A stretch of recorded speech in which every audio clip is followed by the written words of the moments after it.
Pyridoxine, ठीक है। ये बताओ सल्फर कौन से विटामिन में था? B1 में था। थायमिन किसका नाम है? B1 का, ठीक है। ये बताओ बायोटिन कौन से विटामिन का नाम था? Biotin B7। और इसको एक और कौन सा नाम बोलते हैं? H बोलते हैं। विटामिन एम को किसको बोलते हैं? B9 को, ठीक है। केलोसिस रोग कौन से होता है?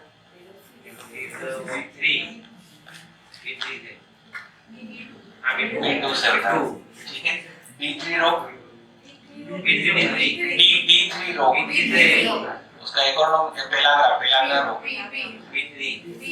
विटामिन B से है ना? हाँ वही B3 से, B3 से D3 रोग होता है, वही मैं पढ़ रहा हूँ ना, ठीक है।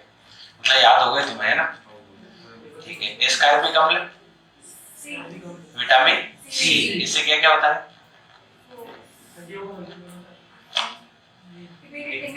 इम्यूनिटी का, घाव भरना और एंटीऑक्सीडेंट का काम भी करता है, ठीक है। कौन कौन से विटामिन है जो सेल्फ सिंथेसाइज्ड होते हैं? B1, B2, B12, D और K, ठीक है। 5 विटामिन थे, ठीक है। विटामिन C और विटामिन E दोनों में क्या कॉमन था? एंटीऑक्सीडेंट का, ठीक है। और इम्यूनिटी कौन कौन से में था? A और C में था, ठीक है। याद हो गए सारे? एनीमिया रोग कौन से संबंधित है?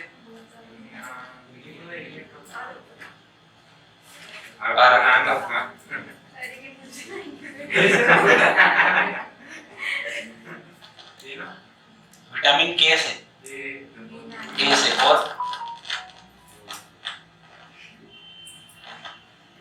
और मैंने बहुत सारों में लिखा है B9, B12, ठीक है। चलो मतलब याद कर लोगे ना इनको, कोई दिक्कत तो नहीं आएगी, ठीक है। अब अगला अपना चैप्टर है ना, वो चैप्टर खत्म हो गया है। पाचन, डाइजेशन, ठीक है। डाइजेशन, ये नया चैप्टर है ना, बस 20 दिन में खत्म हो जाएगी तुम्हारी बायो, है ना? 20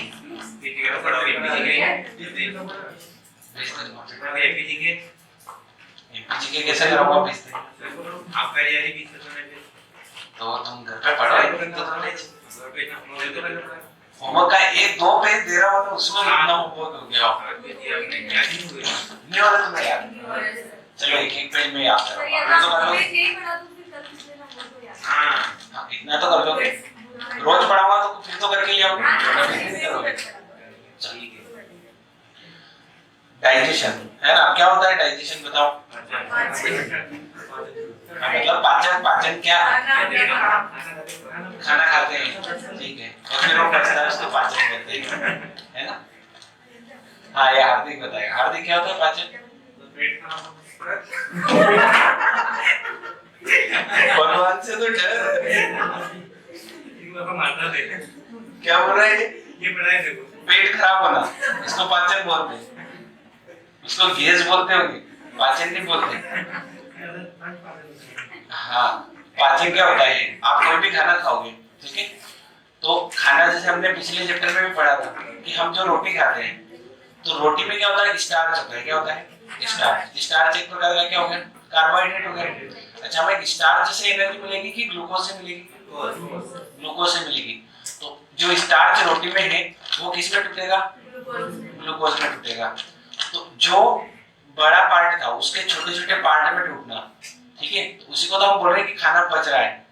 आ रही बात समझ में?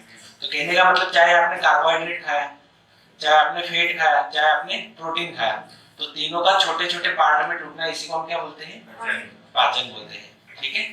जैसे मान लो कार्बोहाइड्रेट खाओगे तो किस में टूटेगा?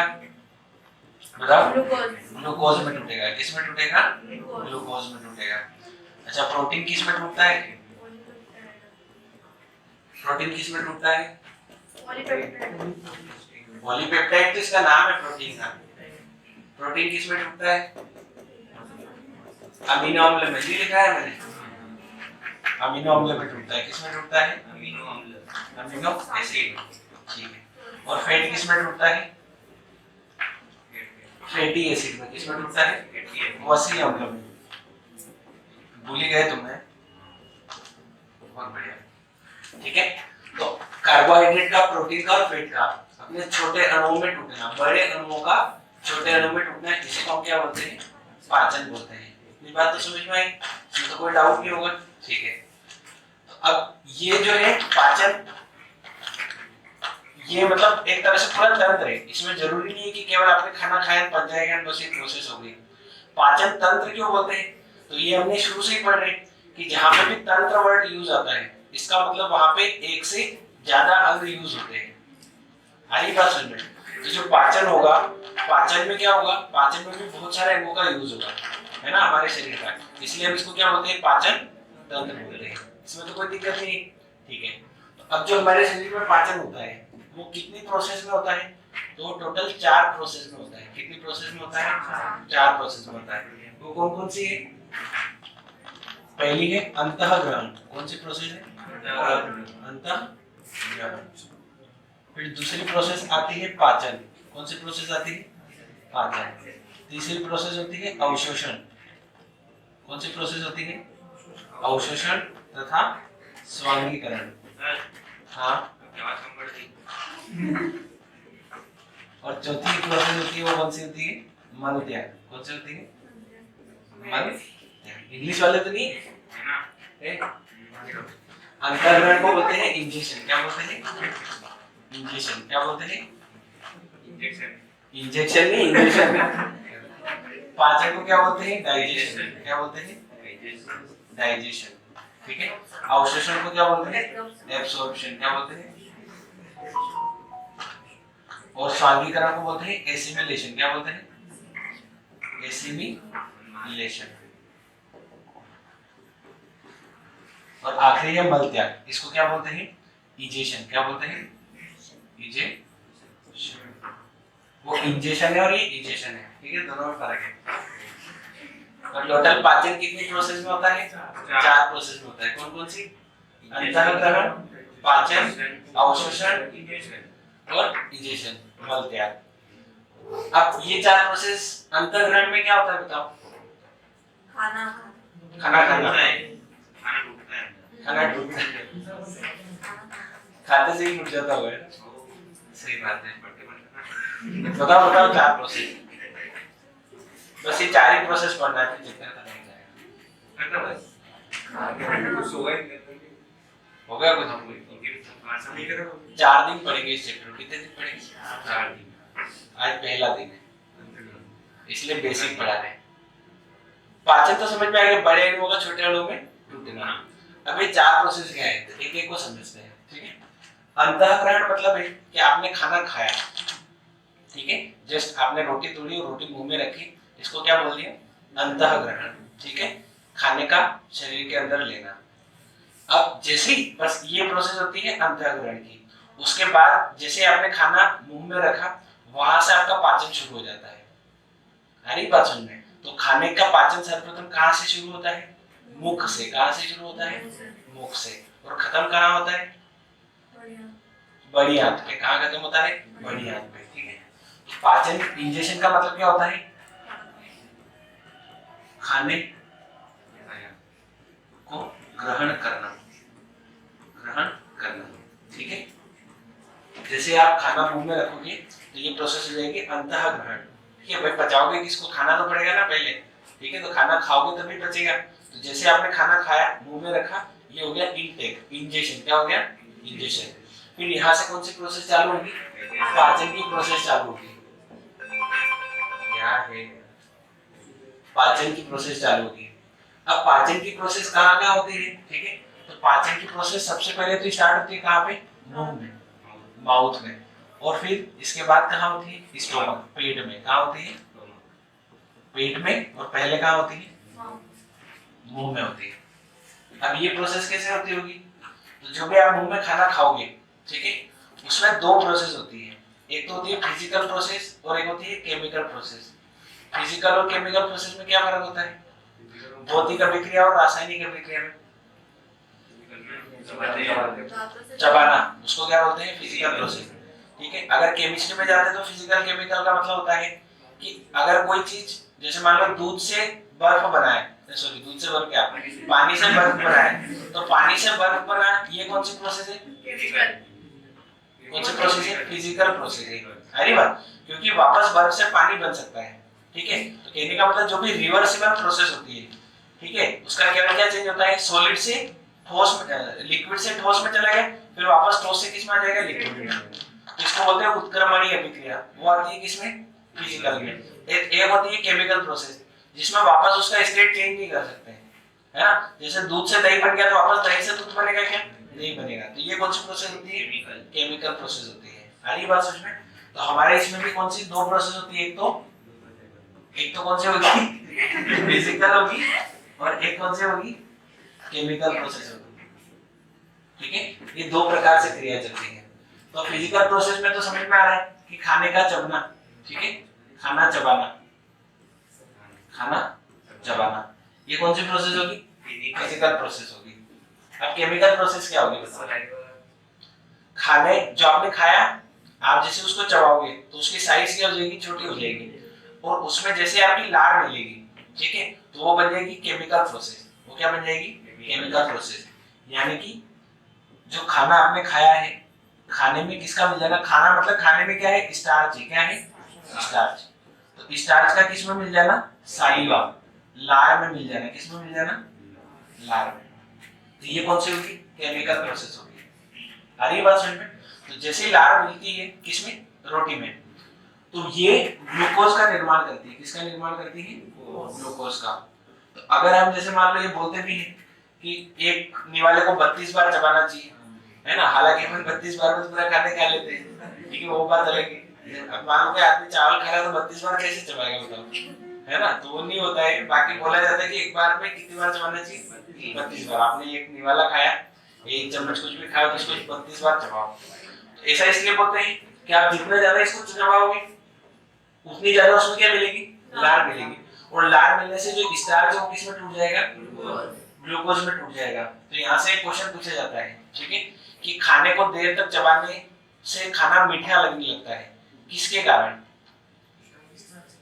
तो वो कारण क्या है कि जैसे ही खाने में लार ज्यादा मिलती जाएगी, और लार क्या करेगी? इस खाने को स्टार्च से किसमें तोड़ती जाएगी? स्टार्च एक प्रकार का कार्बोहाइड्रेट है। तो कार्बोहाइड्रेट जितना ज्यादा ग्लूकोज में टूटेगा उतनी ज्यादा हमें रोटी क्या लगेगी? मीठी लगेगी। तो अगर हम खाने को देर तक चबाते हैं तो खाना में कैसा लगता है? मीठा लगने लग जाता है। आ रही बात समझ में? तो यहाँ पे पहली प्रोसेस होती है। अब एक क्वेश्चन और क्या बनता है कि जैसे इस खाने में क्या मिली? लार मिली, ठीक है। तो लार मिलने के बाद थोड़ा बहुत पाचन तो यहाँ पे होगा, उसके बाद बाकी पाचन कहाँ पे होगा? पेट में होगा। तो यहाँ से जो फाइनल प्रोडक्ट बनता है, ठीक है, उसका बोला जाता है बोलस। क्या बोला जाता है? बोलस, इसका नाम है। हाँ, खाने का मुंह में जो अंतिम उत्पाद बचता है उसको नाम क्या दिया जाता है? बोलस। बोलस क्या होता है? घर पे देखना हो तो पहले खाने को चबाते रहना, फिर ऐसे करके देख लेना, ठीक है, कांच के सामने तुम्हें दिख जाएगा, ठीक है। तो उसी को क्या बोलते हैं? बोलस बोलते हैं। ये कैसा होता है? अर्ध ठोस होता है। कैसा होता है? अर्ध ठोस। कैसा होता है? सेमी सॉलिड होता है। भाई आधा हम तोड़ देते हैं उसको, लार मिल जाती है तो अर्ध ठोस जैसा दिखता है, और उसी को क्या बोलते हैं? बोलस बोल रहे हैं। याद रहेगा? तो खाने का मुंह के द्वारा जो अंतिम उत्पाद बनता है उसको क्या बोला जाता है? बोलस। क्लियर है? ठीक है। अब ये कहाँ जाएगा? तो ये जाएगा सीधा कहाँ? पेट में। कहाँ जाएगा? पेट में जाएगा। अब पेट में क्या होगा कि जो भी बचा कुचा इसमें से और एनर्जी जो निकालनी है वो सारी एनर्जी भी इससे निकलेगी, ठीक है। भाई खाना पूरी तरह थोड़ी ना पचा है, खाना का और पचना बाकी, उसमें भी कार्बोहाइड्रेट है, उसमें फैट है, ठीक है, उसमें प्रोटीन है। यहाँ पे तो केवल क्या रिलीज हुआ? स्टार्च से ग्लूकोज रिलीज हुआ। ये भी पूरी तरह नहीं होगा। आप जितनी, वो किस पे डिपेंड करेगा आप कितनी देर उसको चबा रहे हो। जितना ज्यादा चबाओगे उतना ज्यादा स्टार्च किस में टूट जाएगा? ग्लूकोज में टूट जाएगा। अब पता चले आपने 2 बार चबाया ने पेट में उतार दिए, ठीक है, तो पूरा पाचन थोड़ी ना हो, उसका लार ही नहीं मिली प्रॉपर, तो फिर बाकी पाचन कहाँ होता है? स्टोमक में होता है। कहाँ होता है? स्टोमक में होता है। स्टोमक में क्या होगा? जो कार्बोहाइड्रेट बचा हुआ है वो किस में टूट जाएगा? ग्लूकोज में टूट जाएगा। किस में टूट जाएगा? ग्लूकोज में। जो फैट होगा, फैट में किस में टूट जाएगा?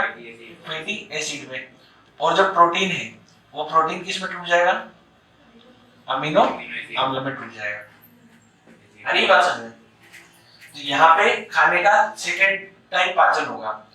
अब अभी जो खाना बचा है उससे अभी एनर्जी मिली क्या हमें? नहीं मिली, अभी तो केवल खाना बच रहा है, वहां से एनर्जी मिलनी बाकी है। तो ये जितना भी ग्लूकोज, फैटी एसिड, अमीनो अम्ल ये सारा बना है, ये कहाँ जाएगा? हमारी आंख में जाएगा। कहाँ जाएगा? आंख में। तो आंख में ये खाना जाने के बाद आंख के ऊपर जो भी ब्लड होगा, ये खाना यहाँ से कहाँ मिल जाएगा? ब्लड में मिल जाएगा। और इस ब्लड में मिलने को हम बोलते हैं अवशोषण। क्या बोलते हैं? एब्सॉर्प्शन। सारी बात समझ में? अगर आपसे कभी पूछा जाएगा अवशोषण की प्रक्रिया क्या होती है, तो खाने का ब्लड में मिल जाना, इसी को हम क्या बोलते हैं? अवशोषण बोलते हैं। ठीक है। अब ये ब्लड के थ्रू हमने शुरू में भी पढ़ रखा है कि ब्लड के थ्रू ही पूरी बॉडी में जो भी ट्रांसपोर्टेशन होता है, संवहन होता है हमारी बॉडी में, वो सारा किसके थ्रू होता है? ब्लड के थ्रू। ठीक है। पूरी बॉडी में एनर्जी कौन पहुंचाता है? ब्लड पहुंचाता है। तो यहाँ से खाना सब तरफ कहाँ पहुंचेगा? हमारे पूरी शरीर में। तो पूरे शरीर में ऊर्जा का आदान प्रदान होना, उसको हम क्या बोलेंगे? स्वांगीकरण। क्या बोलेंगे? स्वांगीकरण। अब इस पूरी प्रोसेस में क्या होगा? इस पूरी प्रोसेस में कुछ ना कुछ गंदगी हमारे शरीर में बच जाएगी। ठीक है। तो वो मल त्याग द्वारा शरीर से बाहर निकल जाएगी। इसी को हम क्या बोलते हैं? आखिरी प्रोसेस मल त्याग बोलते हैं। क्या बोलते हैं? मल त्याग। आ रही बात समझ में? ठीक है। एक क्वेश्चन तो ये इंपॉर्टेंट है, कौन सा? फूड का सालिवा में मिलना। फूड का सालिवा में मिलना क्या कहलाता है? बोलस। ठीक है। या आपको दूसरी तरह से पूछेगा तो क्या पूछेगा कि मुख का अंतिम उत्पाद। ठीक है। खाने के चबाने के बाद जो अंतिम उत्पाद बचता है उसको क्या बोला जाता है? बोलस बचता है। और यहाँ से जो भी इनका टूटता है, ठीक है, इसके बाद जो उत्पाद बचता है इसको बोलते हैं काइम। क्या बोलते हैं? काइम। तो पेट के द्वारा जो खाना होता है उसको पचने के बाद जो अंतिम उत्पाद बचता है उसको क्या बोलते हैं? काइम बोलते हैं। दोनों पॉइंट याद रखेंगे, क्योंकि बहुत सारी बार क्या होता है कि यहाँ पे भी पूरी तरह पाचन नहीं होता है, यहाँ से वापस छोटी आंत में भी पाचन होता है। ठीक है। वो हम धीरे धीरे पढ़ेंगे। अभी पहले मैं आपको पूरा स्ट्रक्चर बता रहा हूँ कि इसमें चैप्टर में क्या क्या चीजें हैं। ठीक है। जैसे मान लो खाना है, तो अभी क्या कार्बोहाइड्रेट, ग्लूकोज पेट में कैसे कन्वर्ट हो रहा है, भी कोई तो होगा ना बॉडी के अंदर, तो वो सारी चीजें भी हम बाद में पढ़ेंगे। ठीक है। एक एक करके पढ़ेंगे। यहाँ तक बात समझ में आई? ठीक है। इनको लिखना हो तो लिखो। लिखे पीछे से पीछे वाला एक मिनट पीछे इधर लिखिए होगा ना। पीडीएफ में नहीं क्या? पीडीएफ में नहीं है यार। अभी वो सर टाइप करे तो क्या है वो ना, पूरा सर ने कुछ भी टाइप नहीं किया। आता नहीं। 20 पेज पड़े उनके पास अभी टाइप करने के शेष।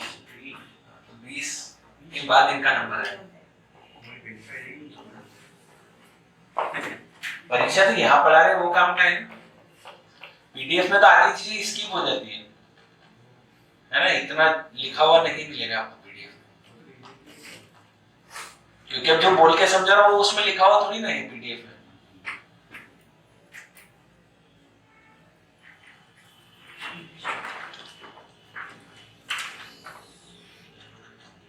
आज सुबह तो ऐसी इच्छा हो रही थी छुट्टी रख देते हैं। रोहित जब आया ना बुलाने एक बच्चा बैठा था आगे में आज। हाँ तो उसको ही बोला गया था मैंने, क्योंकि मैं भी गाँव था, पानी आ रहा था तेज का। मैंने कहा ऐसे भी कैसे चले, गिरे गड़े बोले भी गिरे हैं, पर हमारे फायदा हो गया। हमने क्या आप में एक दिन पहले बिल्कुल उसको बांधवा दी थी तो कुछ नहीं हुआ।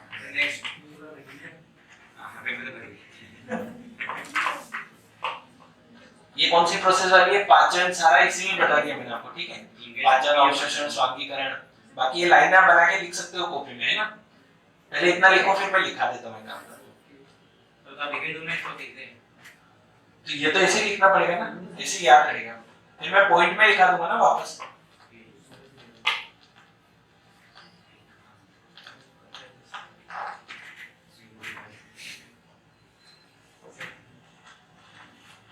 अभी वापस आएगा पानी में, चाहिए तो नहीं पर आएगा वो।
देखिए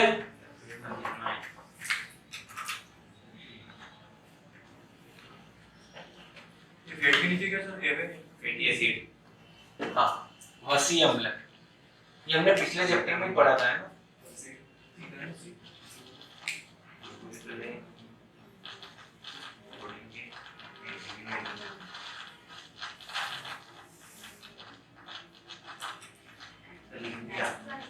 लिखिए, चलो अब लिख लो, 2-3 पॉइंट मैं बोल रहा हूं वैसे।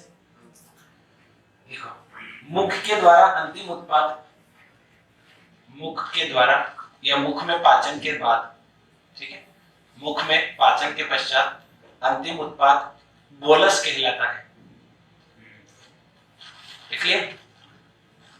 तथा पेट में पाचन के बाद, तथा पेट में पाचन के बाद, पेट में पाचन के बाद अंतिम उत्पाद काइन कहलाता है, लिख लिया? काइन,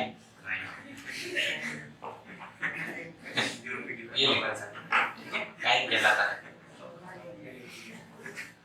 लिखिए। तीसरा पॉइंट लिखो, खाने में या भोजन में, खाने में लार मिलने के बाद, खाने में लार मिलने के बाद स्टार्च ग्लूकोज में परिवर्तित होता है, स्टार्च ग्लूकोज में परिवर्तित होता है, ठीक है। अगर आपसे पूछा जाएगा कि सबसे पहले स्टार्च ग्लूकोज में कहां टूटता है, तो कहां टूटता है? लार के द्वारा, ठीक है ना। सबसे पहली प्रोसेस यही होती है। चलो अगला पॉइंट लिखो इसी में, अगला पॉइंट लिखो। खाने का रक्त में मिल जाना, खाने का रक्त में मिल जाना, खाने का रक्त में मिल जाना अवशोषण कहलाता है, हाँ एब्सॉर्प्शन। खाने का रक्त में मिल जाना अवशोषण कहलाता है। तथा तथा ऊर्जा का पूरे शरीर में, तथा ऊर्जा का पूरे शरीर में,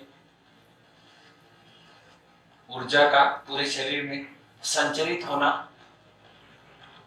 ऊर्जा का पूरे शरीर में संचरित होना स्वांगीकरण कहलाता है, एसिमिलेशन, स्वांगीकरण कहलाता है। हाँ, संचरित होना, संवहन होना, सारी बातें एक ही होती है, ठीक है। पहुंचना, ठीक है, ये सारे पर्यायवाची शब्द है। कैसे शब्द है? पर्यायवाची। चलो इतनी बात समझ में आ गई, ठीक है। अब आप ये सोचो कि जो हमने खाना खाया और जहां तक पचा है, इसमें कुछ ना कुछ समय भी तो लगता होगा, कि ऐसे डायरेक्टली खाते से पच जाता है, टाइम लगता है ना। तो वो कितना टाइम लगता है? 2 से 6 घंटे का समय लगता है। कितना समय लगता है? 2 से 6 घंटे का। अगर किसी के पाचन शक्ति तेज है तो उसका 2 घंटे में पच जाएगा, किसी के 3, किसी के 4, किसी के 5 या किसी के 6। और अगर पेपर में मान लो 2 से 6 ऐसे टाइमिंग नहीं दिया है, तो एवरेज हम इनका निकालेंगे तो कितने घंटे आएगा? 4 घंटे में, ठीक है। एवरेज मनुष्य का खाने का पाचन कितने समय में होता है? 4 घंटे में होता है, याद रहेगा? क्लियर है? ठीक है। अब जो मान लो मुंह से खाना खाने में, पचने में सब समय लगेगा, ठीक है, तो ये पूछा जाता है कि इतनी देर में ये कितनी डिस्टेंस ट्रेवल करता है, कितनी, खाना कितनी डिस्टेंस ट्रेवल करता है, या खाने को पूरी तरह पचने के लिए कितने समय तक चलना पड़ता है शरीर में। अरे बात समझ में। तो हम जो खाना खाते हैं वो कहां से खाते हैं? मुंह से खाते हैं। कहां से खाते हैं? मुख से, ठीक है। और आखिरी जाता है कहां तक जाता है? एनस तक जाता है। कहां तक जाता है? एनस तक। देखो एक फोटो बनाते हैं, उसमें ज्यादा समझ में आ जाएगा, ठीक है। इसका मुंह बना देते हैं, ठीक है। मुंह नहीं लग रहा है क्या तेरे को? इसको लग रहा है उसका, ठीक है। बदला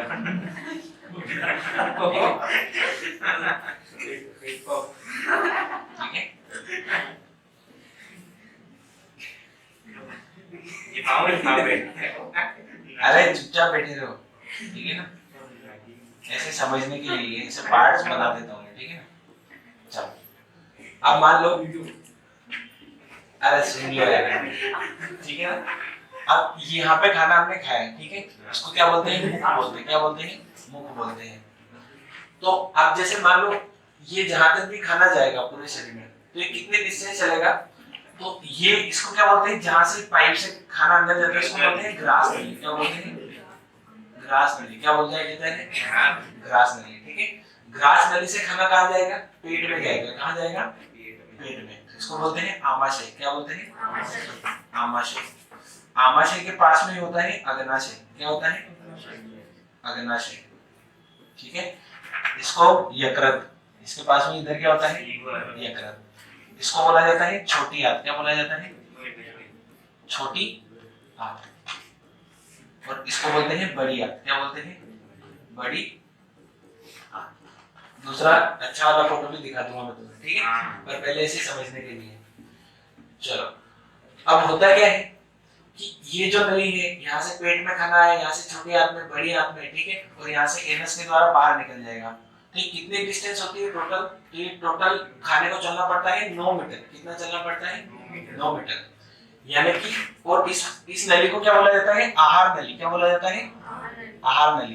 तो अगर आपसे पूछा जाएगा एग्जाम में कि आहार नली की कुल लंबाई कितनी होती है, कितनी होगी, 9 मीटर, या अप्रोक्स बोलेंगे तो 30 फीट। कितनी बोलेंगे, 30 फीट। याद रहेगा, आहार नली की लंबाई कितनी है, मीटर में पूछेगा तो 9 मीटर, या फीट में पूछे तो 30 फीट, ठीक है।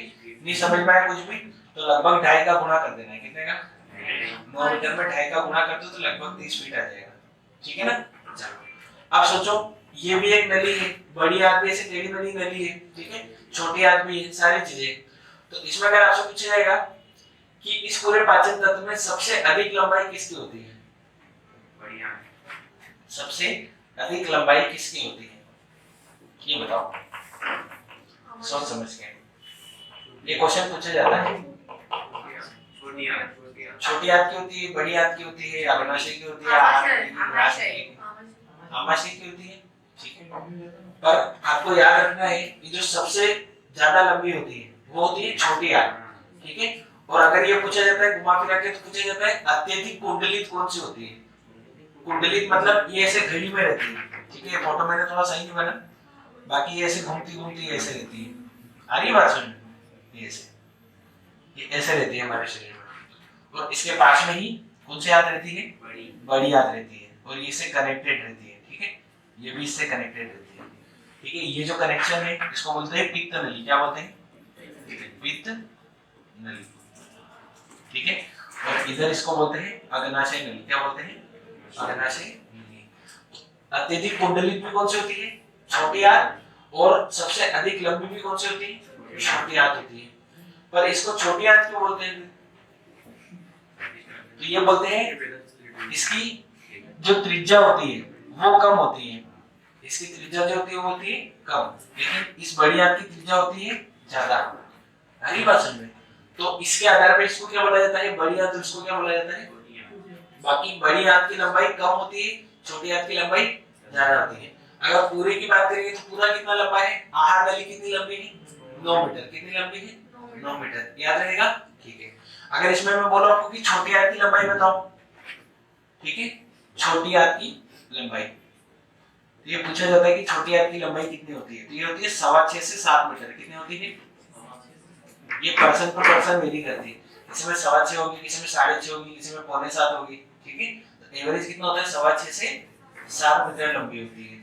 जबकि बड़ी आंत की लंबाई कितनी होती है, बड़ी आंत की लंबाई कितनी होती है, ये होती है केवल 1.5 से 1.8 मीटर। कितनी होती है, 1.5 से 1.8 मीटर, लगभग 6, 7, 7.5, ठीक है। 8 मीटर तो ये दोनों ही हो जाते हैं।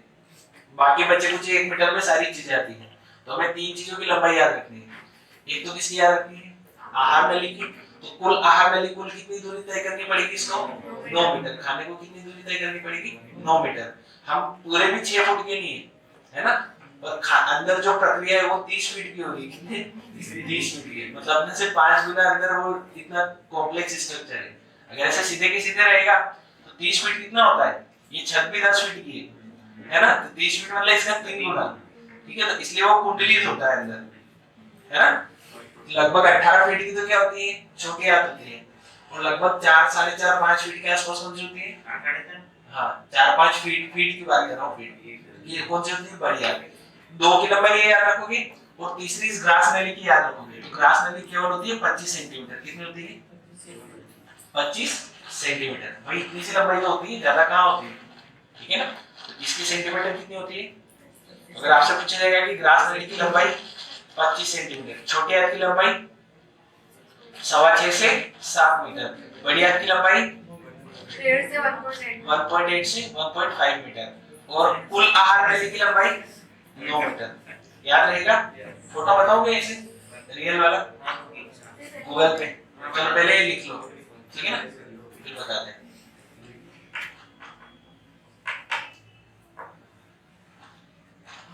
वैसे फोटो अच्छी ही बनाई मैंने, कोई कमी तो है नहीं। मैं कुर्सी पे बैठा हूँ, खाना खा रहा हूँ।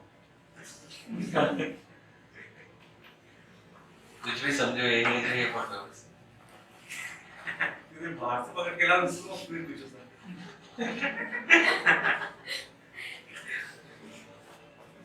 चिड़िया को बांध के डोरी से। हेडपंप लग रहा है, हेडपंप जब पानी पेट्रोल लग रहा है, हेडपंप होता है। अरे समझने के लिए ऐसे डायग्राम बता रहे हैं। ये यू विश ऐसे ही उतारो ना, तो सिस्टमेटिक तुम्हें याद रहेगा। देख लेते तुम भी कैसा बनाओ, गूगल से डाउनलोड करके ऐसे लोगों उसके सबसे लाइन मार के नहीं मालूम। गूगल पे सारे एक साथ आए नहीं ना, इसलिए नहीं वो तो चले, मैंने इमेज ढूंढी थी तो पहले इसलिए हाथ से बनानी पड़ रही। नहीं वैसे भी सही रहेगा। हाँ वो तो है, वो बात समझ रहा हूँ मैं आपकी, पर ये सारे एक साथ उसमें व्यवस्थित दिखेंगे नहीं, इसलिए वो हाथ से बना के समझाया। गूगल पे ऐसी परफेक्ट इमेज नहीं मिली, इसलिए हाथ से बनाया। छोटे हाथ को नहीं, ये नली जो होती है ना, पाइप इससे कनेक्शन होता है, ये खाना इधर से होता है, ट्रांसपोर्ट भी तो होगा, तो ये इसके बीच में जॉइंट होता है, किसका, पित्त नली का। मतलब अत्यधिक कुंडलित होती है। हाँ कुंडलित को इंग्लिश में पता नहीं क्या बोलते हैं, मैं भूल गया, हिंदी में याद है। हाँ कोइल, हाँ कोइल बोलते हैं। कोइल मतलब ही होता है कुंडली, COIL। फिजिक्स में पढ़ा होगा ना तुमने कोइल के बारे में, कॉमर्स वाले, आर्ट पर।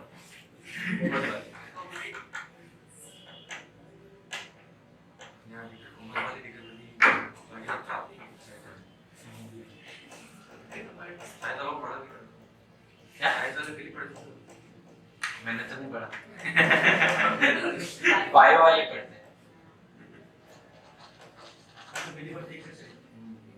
हाँ पर एक बार पढ़ने के बाद बोले तुम्हारे साथ में बायो वाला बैठेगा ना, तो उसको जितनी चीजें नहीं पता होती तुम्हें बता रहे, क्योंकि 12वीं से ऊपर के लेवल की चीजें 12वीं में इतना नहीं बताया जाता है, ठीक है।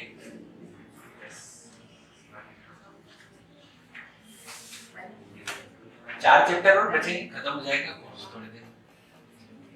अब दो चैप्टर के बाद फिर वो चालू हो जाएगी, पेड़ पौधे वाली, उनका वर्गीकरण, ठीक है, उनकी कोशिकाएं, उनमें पोषण कैसे होता है, वो चीजें, वो सबसे टफ पार्ट है बायो का, वो सबसे टफ पार्ट है, वो समझ में नहीं आता है, उसको धीरे पढ़ना पड़ेगा, इसीलिए 20-25 दिन लगेंगे। चलो याद हो जाएगा, कोई दिक्कत, ठीक है। तो फाइनल रिजल्ट में क्या याद रखना है बताओ, कि आहार नली की लंबाई कितनी होती है, आहार नली की लंबाई कितनी होती है, ये होती है 9 मीटर, कितनी होती है, कभी फीट में पूछ ले गलती से तो 30 फीट, याद नहीं रहे तो 2.5 के गुणे के आसपास याद रखो, ठीक है। 2.5 क्या, 2.5 से 2.5 से आ रहा, हाँ तो 3.5 का गुणा 3.3 का, 3.3 का कर दो, ठीक है। चलो और दूसरा क्या याद रखोगे, छोटी हाथ की लंबाई, इसकी लंबाई, छोटी हाथ की, छोटी हाथ की लंबाई कितनी होती है, 6.25 से 7 मीटर, कितनी होती है, 6.25 से 7 मीटर, याद हो जाएगा। बड़ी हाथ की बताओ, 1.5 से 1.8 मीटर, ठीक है। और एक आखिरी ग्रास नली, उसकी लंबाई कितनी होती है, ग्रास नली, ठीक है। इसकी लंबाई कितनी होती है? 25 सेंटीमीटर। ठीक है ना?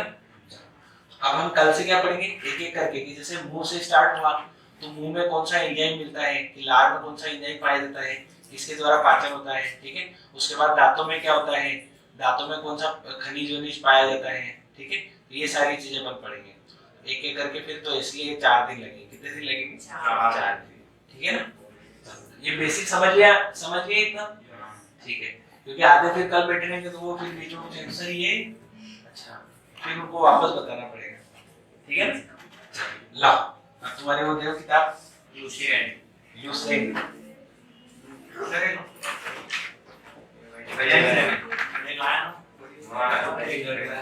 नए वाले संस्करण करते हैं, नहीं है क्या? ये तो पुरानी है, ये तो बहुत पुरानी है। नहीं है,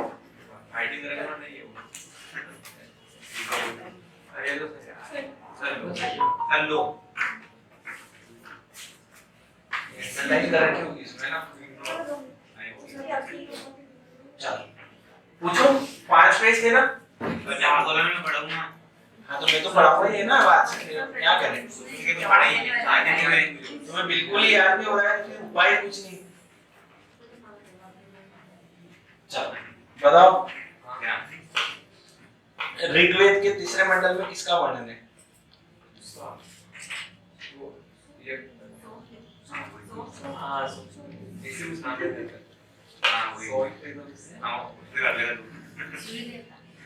सूर्य देवता, सूर्य देवता को समर्पित गायत्री मंत्र का है ना, तो मेन वर्णन किसका है? गायत्री मंत्र। ये बताओ, प्राचीन इतिहास के साधन के रूप में वैदिक साहित्य में ऋग्वेद के बाद किसका स्थान है? ऋग्वेद के बाद प्राचीन साहित्य में किसका स्थान है?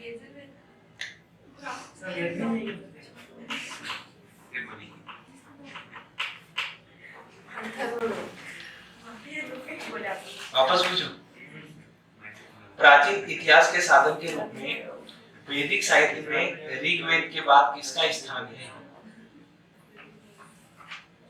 तो देख के बता दे दूसरे, नहीं याद है तुम्हें? भारत में सर्वप्रथम होने वाले खून आक्रमण की जानकारी कौन से स्तंभ लेख से प्राप्त होती है?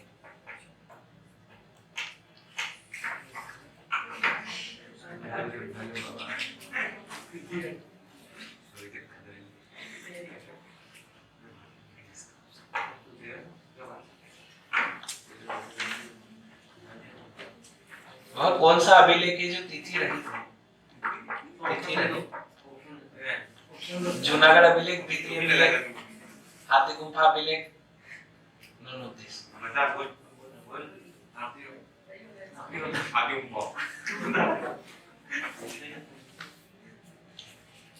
भीमबेटका की खोज किसने करी?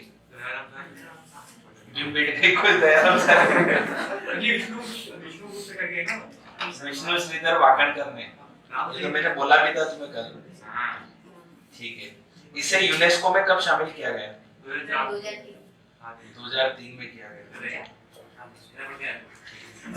कार्बन डेटिंग पद्धति की खोज किसने करी? तुम्हें ऐसे तो याद नहीं होंगे, अब तुम्हें एक एक पेज रोज याद भी कराने पड़ेंगे। ठीक है, नोट्स बनाओगे फिर रोज के रोज यही बनाओगे, घर पे जाके भी यही बनाने, डबल डबल समय खराब नहीं करना है।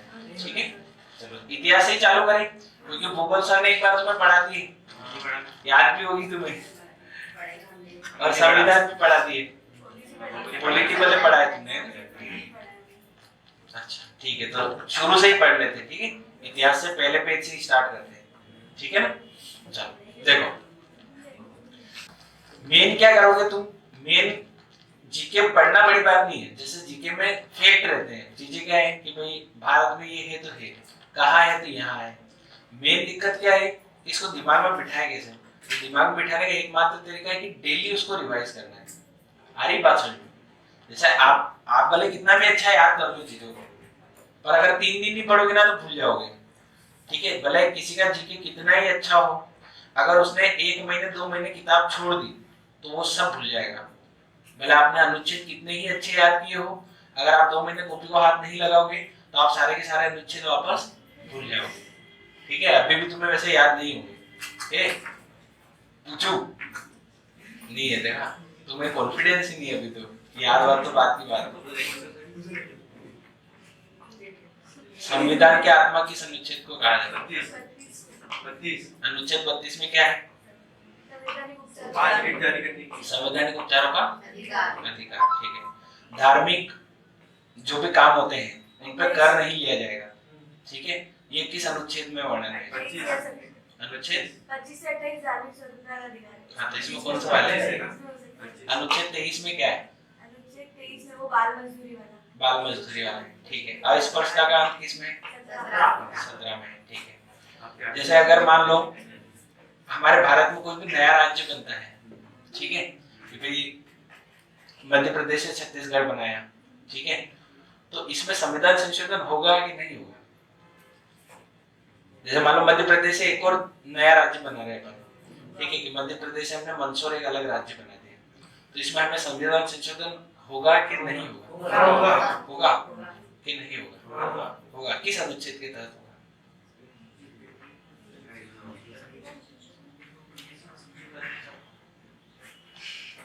आर्टिकल हाँ, अनुच्छेद 300 का थोड़ी है क्या? पहले ये 300 का तो वो है जो इधर से हटा दिया था संपत्ति का अधिकार, उसको 300 का में रखा था। मैंने क्वेश्चन ये पूछा, तुम तो कंफ्यूज हो गए। मैंने पूछा जैसे मान लो कि अपने एमपी से मंदसौर हम राज्य अलग बना देते हैं, तो राज्य अलग बन गया, तो अब इसके लिए हमें संविधान संशोधन करना पड़ेगा कि नहीं करना पड़ेगा? पहली बात तो ये है। अगर तुम्हारा कहना है कि हाँ करना पड़ेगा, तो मेरा कहना है कि किस अनुच्छेद के तहत करना पड़ेगा? अनुच्छेद 3। अनुच्छेद 3 में क्या लिखा गया है? किसी भी भारतीय क्षेत्र को हमने मिलाना, किसी भी नए क्षेत्र को अपने क्षेत्र में मिलाना। संशोधन नहीं होगा, इसलिए इसमें संशोधन नहीं होता। ठीक है, ये बात आपको याद रखनी है। हुआ क्या? ऐसे कितने संशोधन हो जाते हैं बताओ अभी तक? चलो छोड़ो सब बातें, डालो हेडिंग इतिहास। ठीक है ना, अब हम इतिहास पढ़ेंगे। ठीक है, तो आज हम केवल एक पेज में तुम्हें रोज पढ़ा दूंगा। ठीक है, आज हम कौन से वाले वेद वाला पढ़ लेंगे? कौन सा टॉपिक पढ़ लेंगे? वेद वाला। ठीक है, चलो अब ये बात तो तुम्हें पता है कितने वेद होते हैं? 4। कौन कौन से हैं? ऋग्वेद है, अथर्ववेद, सामवेद, अथर्ववेद, यजुर्वेद और अथर्ववेद। यजुर्वेद और अथर्ववेद। अथर्व, ठीक है, 4 वेद है। अच्छा, अगर वेदों को एक और क्या बोला गया है? तो वेदों को बोला गया है संहिता। क्या बोला गया है? संहिता। वेदों को क्या बोला गया है? संहिता।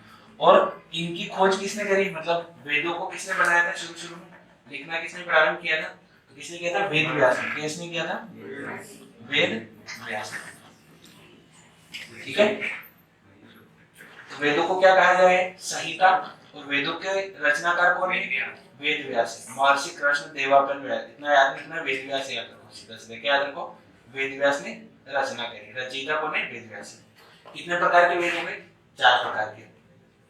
अब इन चारों प्रकार में हमें 3 ही चीजें मेन याद रखनी है कि एक तो अगर किसी वेद में मंडल है तो कितने मंडल है वो हमें याद होना चाहिए। क्या याद होना चाहिए?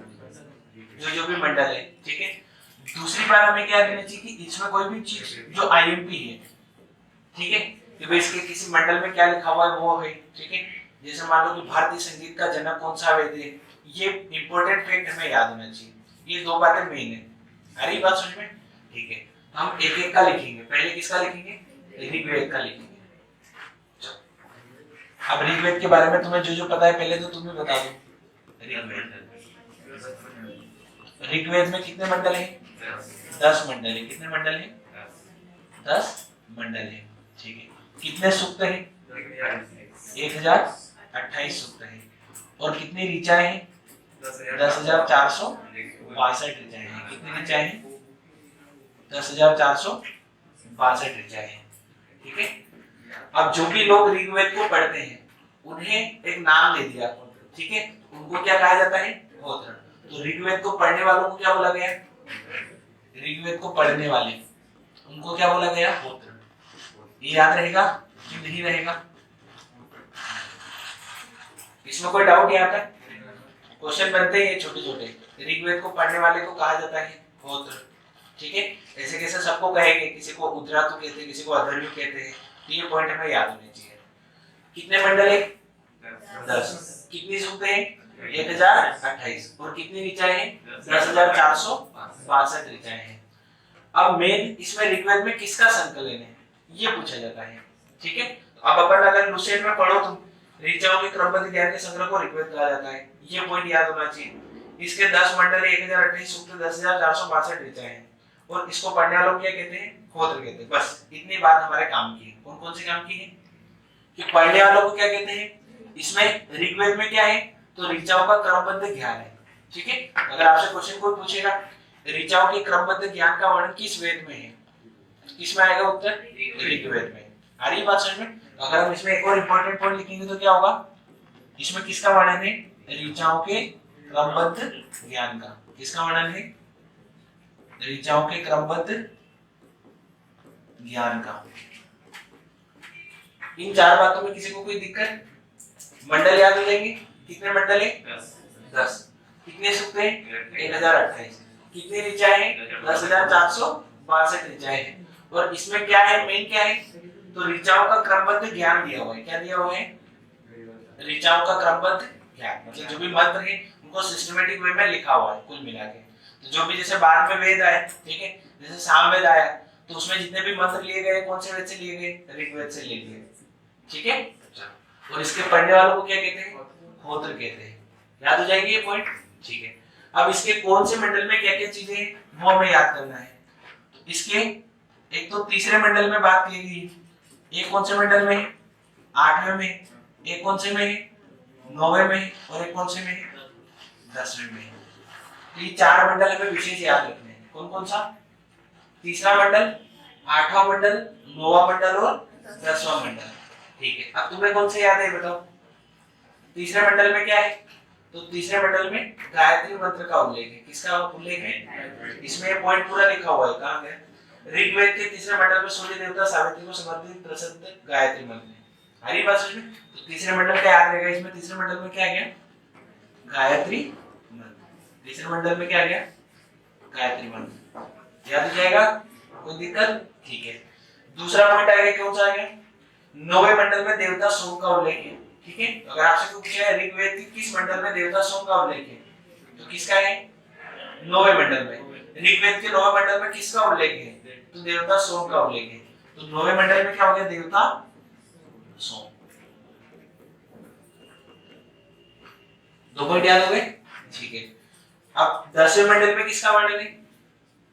10वें मंडल में पुरुष सूक्त का वर्णन है। किसका वर्णन है? पुरुष सूक्त। अब ये क्या होता है?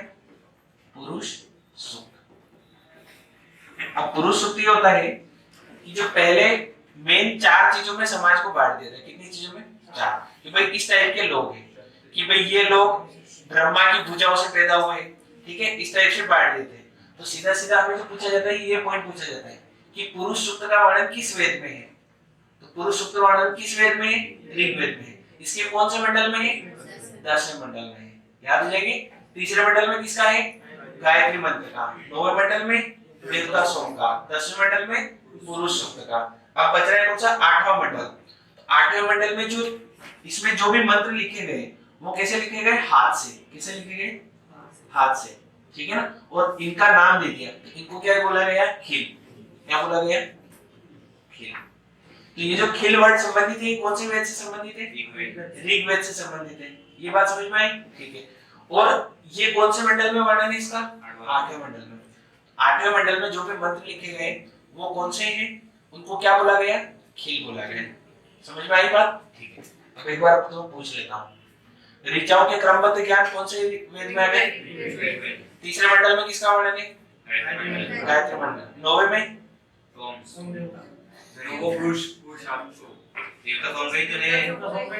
ठीक है। 10वें में?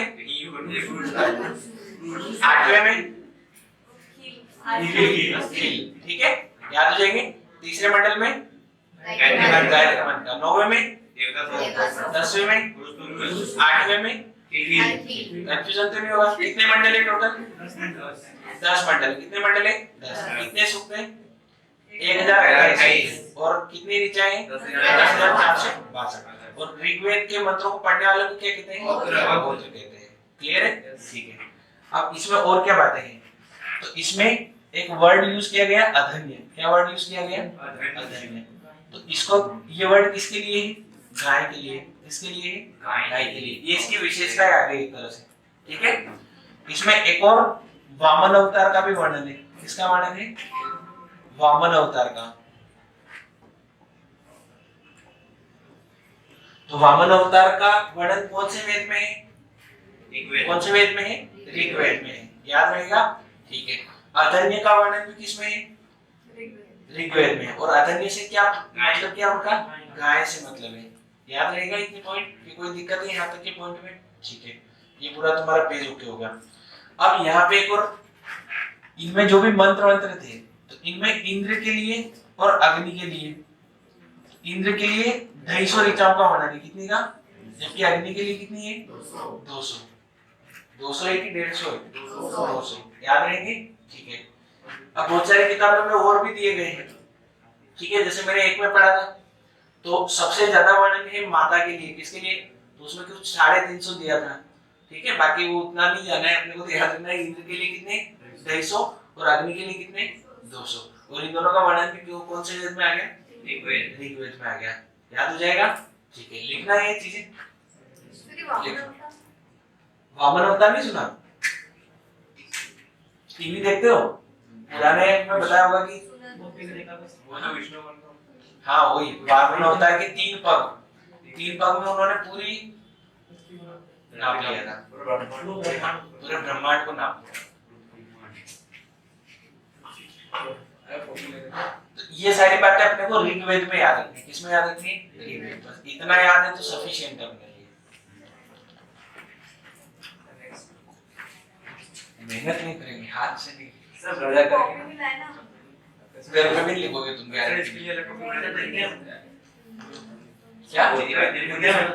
कहाँ लिखा? कॉपी में? बहुत बढ़िया बेटा, इसको बोलते हैं इंटेलिजेंस। ऋग्वेद समझ में आ गया? ठीक है। अब कौन सा पढ़ेंगे अपन? यजुर्वेद। अब यहाँ से एक और इसमें नोट दिया हुआ है। क्या दिया हुआ है? नोट। तो नोट में बोला गया है कि जो ऋग्वेद है, ऋग्वेद के बाद यजुर्वेद आया, पर यजुर्वेद से पहले भी एक है जो क्या है? शतपथ ब्राह्मण। तो ऋग्वेद के बाद वेदों में किसका स्थान है? तो शतपथ ब्राह्मण का स्थान है। किसका स्थान है? शतपथ ब्राह्मण का। तो ऋग्वेद के बाद कौन आए? ऋग्वेद के बाद, तो ऋग्वेद के बाद किसका स्थान है? शतपथ ब्राह्मण का। याद हो जाएगा ये? ऋग्वेद के बाद किसका स्थान है? शतपथ ब्राह्मण का। और यही क्वेश्चन मैंने अभी तुम्हें पूछा था। क्या पूछा था? प्राचीन इतिहास के साधन के रूप में वैदिक साहित्य में ऋग्वेद के बाद किसका स्थान है? तो शतपथ ब्राह्मण का। समझ में आ गया? तो ये याद हो जाएगा तुम्हें। कोई डाउट तो नहीं होगा? कल पूछो ऐसा नहीं तो वापस भूल जाओ। चलो अब अगला लिखो यजुर्वेद।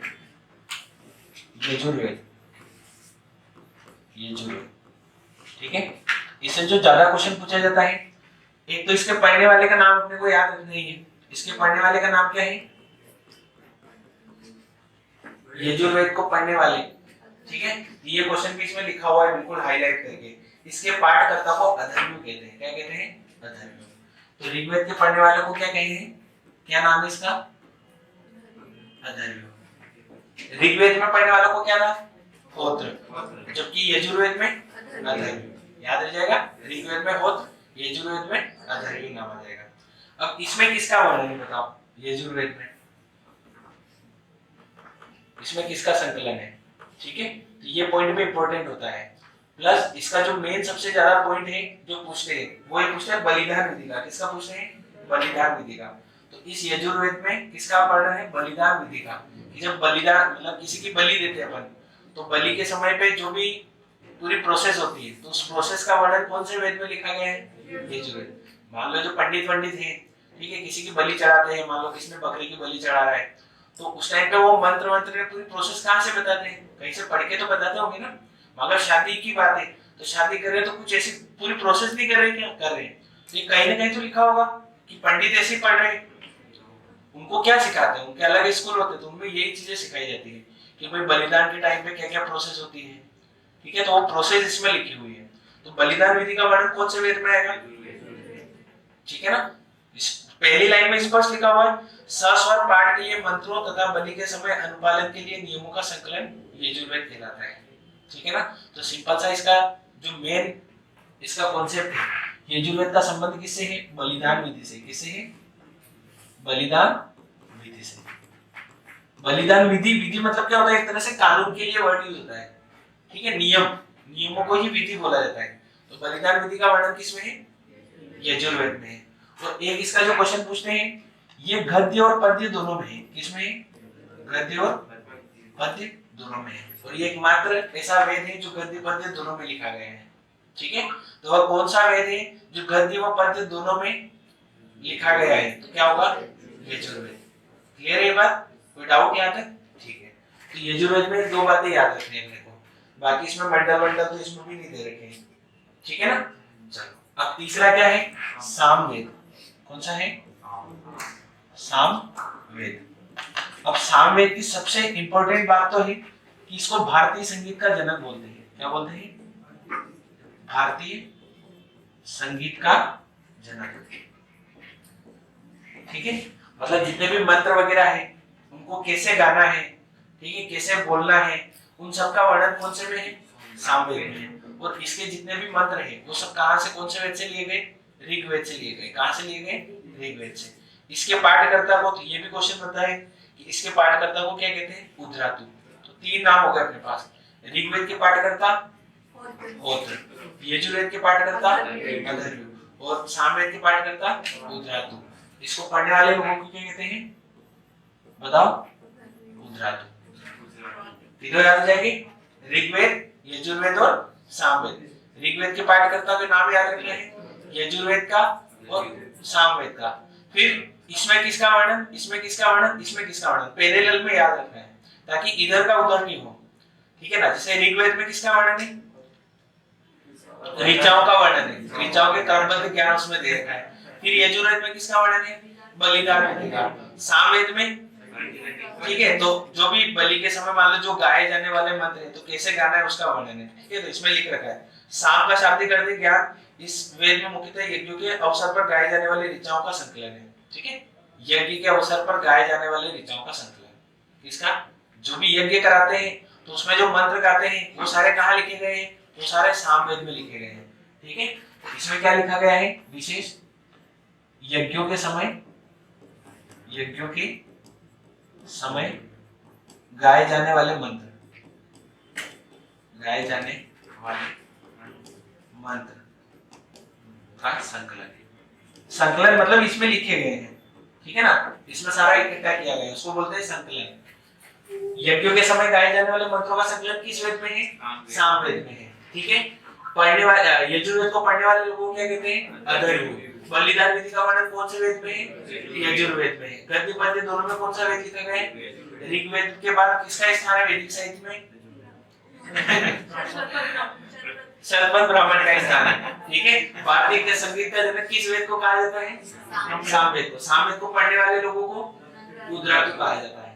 ठीक है, तो जो ऋग्वेद है हमने सबसे पहले पढ़ा, मतलब सबसे पुराना वेद है वो एक तरह से, और जो सबसे आखिरी में पढ़ेंगे वो सबसे नया वेद हो जाएगा।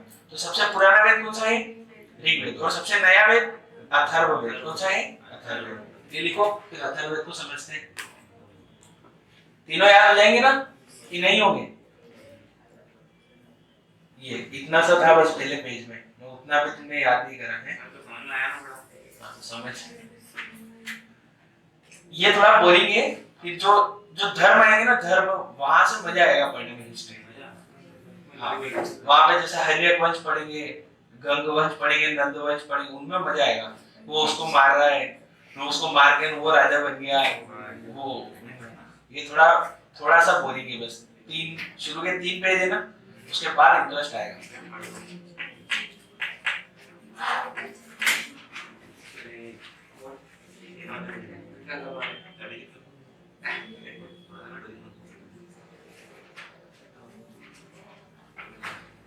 याद हो जाएंगे? कोई दिक्कत? ठीक है। अब आखिरी कौन सा है? अथर्ववेद। कौन सा है? चौथा वेद अथर्ववेद। अथर्ववेद, ठीक है। अब सबसे अगर आपसे पूछा जाएगा कि अथर्ववेद की विशेषता क्या है, तो ये सबसे नवीन वेद है, मतलब सबसे नया, ठीक है। सबसे बाद में कौन सा वेद बना? अथर्ववेद बना। कौन सा वेद बना? अथर्ववेद, ठीक है। अब इसमें बहुत सारे वर्णन है, तो सबसे जो मेन पूछे जाते हैं, एक तो जादू टोना, ठीक है, जादू टोना, ये सारे जादू टोने के मंत्र कौन से वेद में लिखे गए? अथर्ववेद में। दूसरा जो क्वेश्चन बता है, इसका औषधि का उल्लेख है। इसका उल्लेख है? औषधि का, हाँ, ठीक है। तो औषधि का उल्लेख किस वेद से हमें मिलता है? अथर्ववेद। अथर्ववेद में। जादू टोने का वर्णन भी किस वेद में? अथर्ववेद में है। और इसमें क्या है? सामान्य मनुष्य के विचार और अंधविश्वासों। तो भाई एक तरह से जादू टोना क्या है? अंधविश्वास ही है, ठीक है। तो एक तो जादू टोने का वर्णन हो गया, और दूसरा क्या है? अंधविश्वास। किसका वर्णन है? अंधविश्वास का वर्णन है। याद हो जाएगा? क्लियर है? ठीक है। अब दूसरे पेज पे आ गए, हालांकि अपन बाकी 2-3 पॉइंट इसके लिखने पड़ेंगे। इसमें परीक्षित को कुरुओं का राजा कहा गया है, ठीक है, तथा कुरु देश की समृद्धि का अच्छा चित्रण मिलते हैं। अब ये परीक्षित क्या है? ये परीक्षित आपको जब वैदिक सभ्यता पढ़ेंगे उसमें आपको क्लियर हो जाएगा। एक इसमें पॉइंट दे रखा है कि इसमें सभा एवं समिति को प्रजापति की 2 पुत्रियां कहा गया है। अब सभा समिति क्या है ना, प्रजापति क्या है? तो अभी जो सिस्टम है, पहले ऐसा थोड़ी ना था। पहले क्या होता था कि कौन डिसीजन लेगा, कैसे शासन चलेगा, ये तो बहुत बाद में आई चीजें। इससे पहले ऐसे नहीं चलता था कि मान लो एक आदमी को मेन बना दिया, और वो मेन आदमी डिसीजन वो नहीं लेता था, 2 समितियां बनाते थे। एक तो सभा होती थी और एक समिति, मतलब 2 अलग अलग संगठन बना दिए। एक में रखते थे पढ़े लिखे लोगों को, एक में रखते थे गंवार लोगों को, ठीक है। फिर उसमें एक की ज्यादा चलती, एक की कम चलती। फिर धीरे धीरे लोगों को समझ में आया कि नहीं यार, ऐसी प्रोसेस नहीं जमेगी, है ना। फिर थोड़ा चेंजेस लाए, फिर डिसीजन केवल राजा ही लेने लग गया, तो फिर वो अलग सभ्यता बन गई। तो ऐसे करते करते सभ्यता का निर्माण हुआ। हरी बात समझ में। तो शुरू में इसका वर्णन भी कहाँ लिखा गया है? अथर्ववेद में। तो अथर्ववेद में क्या कहा गया है? परीक्षित को कुरुओं का राजा। तो ये क्वेश्चन बनता है, क्या बनता है? परीक्षित को कुरुओं का राजा कहा गया। ये जब वैदिक सभ्यता पढ़ेंगे ना, तो ये पॉइंट क्लियर हो जाएगा तुम्हारा। और प्रजापति की 2 पुत्रियां कौन कौन सी है? सभा और समिति। सभा और समिति, ये कौन है? प्रजापति की 2 पुत्रियां। प्रजापति की 2 पुत्रियां। तो ये याद रखना है कि ये वर्णन किसमें है? ये वर्णन किसमें है? अथर्ववेद में है। किसमें वर्णन है? अथर्ववेद में। अरे बात समझ में। तो क्वेश्चन ये बनते हैं कि किसको सभा व समिति को किसकी 2 पुत्रियां कहा गया? प्रजापति की, ठीक है। अभी प्रजापति क्या होता है? सभा किसको बोलते हैं? समिति किसको बोलते हैं? ये पूरा का पूरा पार्ट लिखा हुआ है वैदिक सभ्यता में। कहाँ लिखा गया है? हालांकि ऐसे पढ़ना चाहिए तो पहले कौन सी पढ़ना चाहिए? पहले सिंधु सभ्यता से स्टार्ट कराते हैं, ठीक है ना। अगर आप किसी का कोर्स देखोगे तो उसमें कोर्स में पहले कहाँ से? सिंधु सभ्यता से लिखाया गया है, फिर वहां से पढ़ाते हैं और इनको बाद में पढ़ाते हैं वेदों को। पर अब इसमें पहले दे रखा है, तो पहले पॉइंट कुछ अपने को समझ में आने चाहिए कि ये क्या है। तो अभी फिलहाल अपने को याद करना पड़ेगा कि सभा और समिति की 2 पुत्रियां किसको कहा गया? प्रजापति की 2 पुत्रियां कहा गया। ये वर्णन किसमें है? अथर्ववेद में। किसके में वर्णन है? अथर्ववेद में। याद रहेगा। तो ये 4 पॉइंट अपने को याद रखने हैं अथर्ववेद के, ठीक है। कि सबसे नया वेद अथर्ववेद, सबसे नया वेद अथर्ववेद। जादू टोने का वर्णन, अंधविश्वासों का वर्णन अथर्ववेद। औषधियों का उल्लेख अथर्ववेद में। परीक्षित को कुरुओं का राजा कहा गया, ऐसा किसमें लिखा हुआ है? सभा व समिति प्रजापति की 2 पुत्रियां हैं। यह कथन किस वेद में वर्णित है? अथर्ववेद में। तो क्वेश्चन एग्जाम में ऐसा आता है जो इन्वर्टेड कोमा में लिखा होता है, सभा व समिति प्रजापति की 2 पुत्रियां हैं, यह कथन किस वेद का है? फिर 4 ऑप्शन होते हैं, ऐसे क्वेश्चन पूछते हैं। ऋग्वेद, सामवेद, यजुर्वेद और अथर्ववेद। फिर वहां दिमाग नहीं चलता है अपना, ठीक है ना। इसलिए मैं आपको क्वेश्चन साथ में बता रहा हूँ कि क्वेश्चन ऐसे पूछते हैं। याद रहेगा यहाँ तक? ठीक है। अब इसके बाद अपने को शाखाएं याद करनी है। तो जो अथर्ववेद की 2 शाखाएं हैं, कितनी शाखाएं हैं? 2। कौन कौन सी है? एक तो शौनक और एक पेपल्लाद। कौन कौन सी है? शौनक और पेपल्लाद। तो शौनक और पेपल्लाद किस वेद की शाखा है? अथर्ववेद की। ऐसे कैसे? यजुर्वेद है तो उसकी एक तो कृष्ण है, एक शुक्ल। कौन कौन सी शाखा है? कृष्ण और एक शुक्ल। कृष्ण यजुर्वेद, शुक्ल यजुर्वेद, ठीक है ना। तो दो की अपने को मेन याद रखनी, किस किस की? यजुर्वेद तो अथर्ववेद की। बाकी अपने को इसकी एक ही शाखा याद रखनी है। फिर इसमें तो कृष्ण वेद की भी शाखा दे दी, वो इतनी इंपॉर्टेंट नहीं है अपने लिए, ठीक है। दो की याद रख लोगे तो चल जाएगा। और एक शाकल शाखा है वो है ऋग्वेद की।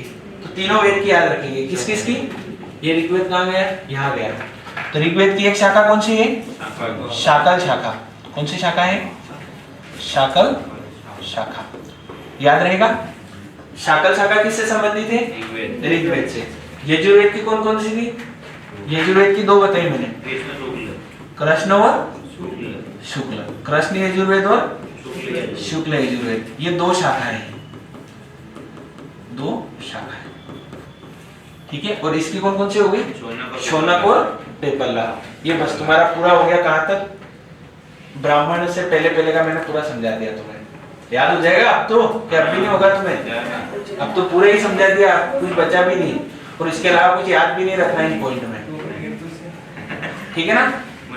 चलो, अब ज्यादा अगर घर पे तुम याद भी नहीं करो तो कुछ मत करना, कम से कम इनको एक पेपर पे व्यवस्थित लिख देना, तो तुम्हें वैसे ही याद हो जाएगा, ठीक है ना। अब अगर मैं तुम्हें क्वेश्चन पूछूंगा तो तुम्हें याद रहेगा। पूछू देंगे सारे से मिला के, ये हटा दो।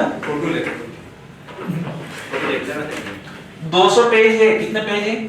200 टोटल लुसेंट के, जो अपने को याद करना है।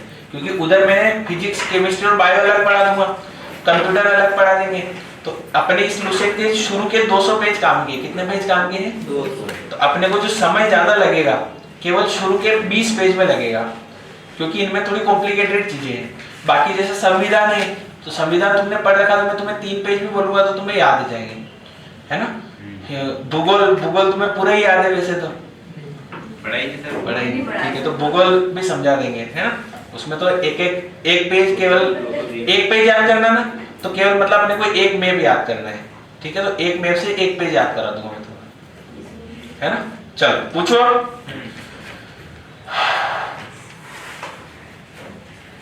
यजुर्वेद के पाठकर्ता को कहते हैं? ठीक है। सामवेद के पाठकर्ता? उद्रात, ठीक है। ऋग्वेद में कुल कितने मंडल है? 10 मंडल है। ऋग्वेद के 9वें मंडल में किसका वर्णन है? देवता सोम का वर्णन है। ऋग्वेद के 10वें मंडल में किसका वर्णन है? पुरुष सूक्त का, ठीक है। सबसे नया वेद? ठीक है। ऋग्वेद में प्रयुक्त अधन्य शब्द का संबंध किससे है? ठीक है। मनुष्य के विचारों और अंधविश्वासों को वर्णन किस? सबसे नया वेद? पेपरलाद किस वेद की शाखा है? और शौनक? अथर्ववेद, ठीक है। शाकल शाखा किससे संबंधित है? यजुर्वेद, पक्का। कृष्ण और शुक्ल? होती है ऋग्वेद